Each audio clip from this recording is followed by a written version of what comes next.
आज मैं आपको एग चिकन सैंडविच बनाना सिखा रही हूँ।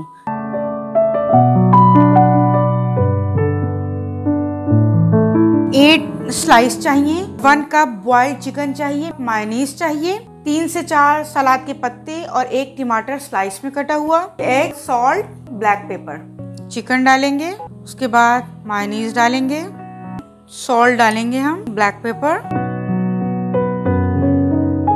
अब हम इसे स्लाइस पर लगाएंगे 1 बाय 1 करके।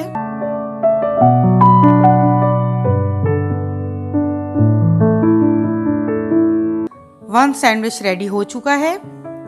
इसी तरह हम अब दूसरा भी प्रिपेयर करेंगे।